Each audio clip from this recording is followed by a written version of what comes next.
Morning guys, we're going to have this trades video in round 20. It's a bit of a discussion around the two types of options there are going into this week and next week. Now we've got a lot of the big dogs on offer this week, and then definitely next one with Haas, Cleary and Yo to come. Now, this strategy I'm going to take on for me is more because I didn't do it last year and I wanted to go through the learnings that I had from last year as to how I could improve for this one. Last year, I was not in a position to be able to make the trades for the big dogs. So I'd either run out or I was heavily invested in the Rabbitohs guys that were that little bit under. We're looking at having guys like Jai Gray, Jack White and Damien Cook being really heavy on those types of guys that were that little bit under the best players in the league, or they were a bit streaky, right? Whereas guys like Yo, I didn't have Latrell, these types of players there, they came out and they did an incredible job, either the whole way through or until they got injured or whatever it was there. So this year, I'm in a position where I have enough team value to be able to go for those big guys and live with the results. That's my theory this year. I wanted to learn from last year. I feel like I've done a lot of the things that I've learned from. Then luck plays a factor, but I feel like I've put myself into a better overall position than last year. I did push myself into 220th with I think 4 or 5 rounds to go. It blew out in the last couple, more around losing those trades and just being and playing catch up for a lot of that last sort of 3 months really. And this one I felt like we've been able to build a little bit better and put ourselves in a better position to be able to push for those guys. And that's my theory at the moment. So I'm going to get Latrell this week and I'm going to get Angus Crichton. Could be him, could be Tino. I'm going to go with Big Gus just because he actually has a lot of durability, which is great as well. And price at 45, potential to go into the mid to high 50s. The stats say that he should be able to score some tries, get some turnovers, get some try savers, and improve on his season there with Walker next to him. So that's my theory with Gus. And with Latrell, he has the highest upside of all of the wing fullbacks, and it's not even close.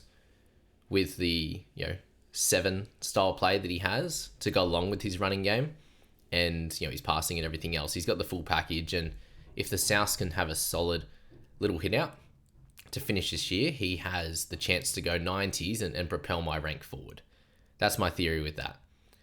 There've been a few people that have suggested a few different players, and we know that as you could just go Crichton and Tino here, 2 guys that definitely have value on their price point.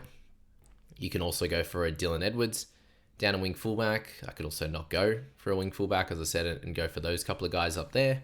And then I could go for a half in Isaiah Katoa, but does he have the upside of a Latrell? And I think no. Yes, there's a bye next week, but that's not a huge factor. You could go for a few of these other guys down as we go. I think Beau Fermor is a really, really good pickup this week, and I have been suggesting him to a lot of teams just to improve on things positionally. It also depends on where you're at with your dual players. Like I've got a fair few mid and edge duels. I've got the 2 mid and hooker duels.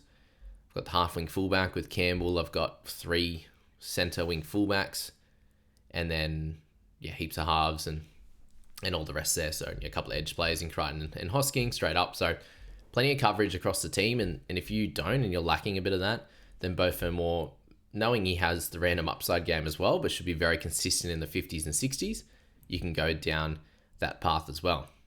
It's also going to be about picking your big dog. So which big dog you're going to get. You're looking to get back. Are you missing out on Cleary and Yo? Can you, or should you only get one of Yo and Haas? As I said, I'm in a fortunate position this year. I can actually push to get those guys. But in other years, I've had to, on last year, had to ride the luck of some of the guys that are just a little bit of a tier below that are cheaper, that help you, you're able to afford those guys, and then you can push and give it a go and see what happens in the last few rounds. Maybe it's Preston, just under 700k for your edge, as a little bit of a better selection for your side. Maybe you just roll with Nico Hines, and that's probably what I'm gonna go with. He's got the slightly easier draw than some of the other teams, and we know he has pedigree and potential upside as well. So that's a position I think I'm deciding that I'm just not going to upgrade unless injuries do do come about.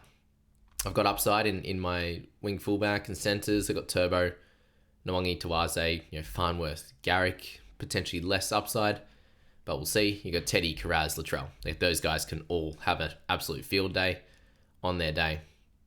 And those, if that all comes together, then I'll have a really good week. When I was talking about at the start that I was had the Rabbitohs stack last year, 4 or whatever it was. This year it looks like I'm going to have the Roosters stack with Crichton there, with Watson, with White, with Nwangi, Tawaze and Tedesco. So very much hoping that they can perform pretty well at this stage, and we'll see what happens going forward. But guys like Nafahu White, that's a position there where I might just stick slightly under the top tier gun status, or if things go awry with him and he starts to get lower minutes or whatever it is, then we can move him on to any of those guys like Tino or the other edges like Preston and these type of guys. It'll be a straight swap somewhat, within 50k, which would be cool. So those kind of guys I think I'm just going to roll with, see how it goes. Nicho Hynes, we know both those players. White's had good minutes and can roll out 58 in a 50-minute game, can also get more minutes as well, and Nicho Hynes has the upside there. Garrick, we've seen him to have upside, and he's averaging 50, so he's fine to hold. Turbo's a really nice price, for the potential upside you can get. Hoskins in there just as a sort of wait and see, week to week thing. But when you've down, used 2 trades down to 8 this week, and Savala and Lucas have left aside. When you get to this stage, it's very, very hard to make these type of upgrades. I'm holding Joe Tarpanay at the moment. Next week is my only real planned upgrade week, and Payne Haas is the guy to come in. 130k doesn't afford me too much luxury to be able to just go straight up to him, so it's very much likely for me to bring my my first cash down in, and all going well, I should be able to go King Tongia down to the 230 or 240k type of guy, leave me 260 in the bank to then be able to upgrade, whether it's an injury, whether it's Hosking will be close if it's 260. Nafahu White could be there. Garrick would need to score pretty well this week to be in that number if I was to go King Tongia down. But that makes this squad look pretty good. If it's just King Tongia down to a Joash Papali, a Talon Silva, any of the cheapies that do come up next week, then that could be cool.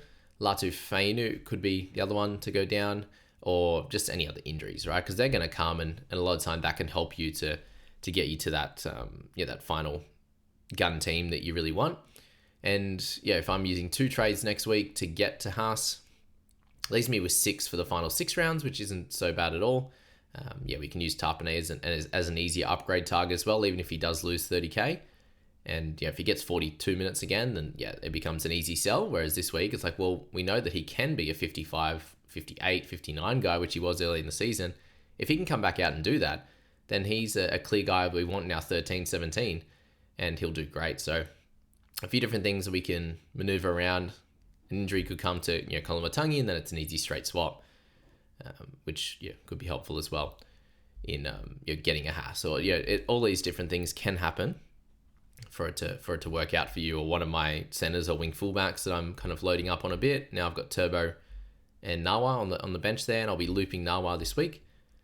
But there's a lot of different things that can happen. I'm seeing a lot of teams with 1, 2, 3 cheapies, so I'm in a position where I don't have one at the moment. My lowest price player is 379, so being able to drop one of those guys down to the cheapie leaves me with 20 pretty good scorers, 19 definitely, and we can go ahead and try and make a bit of a push to definitely beat last year and push into that top 500 over the next 3 weeks or so, and then see how we fare in the last few rounds. Hopefully we have the 1 or 2 trades left to be able to get ourselves in a good position to make a push in that last week, instead of dropping out 300 spots or whatever it was last week. So that's my general theory around trades. You might be in a different spot. You may have the 2 or 3 cheapies already, and you just have to take the plunge on the Dylan Edwards, on Adam Dewey at the cheaper price points there. Like he's a fun one at 570 odd.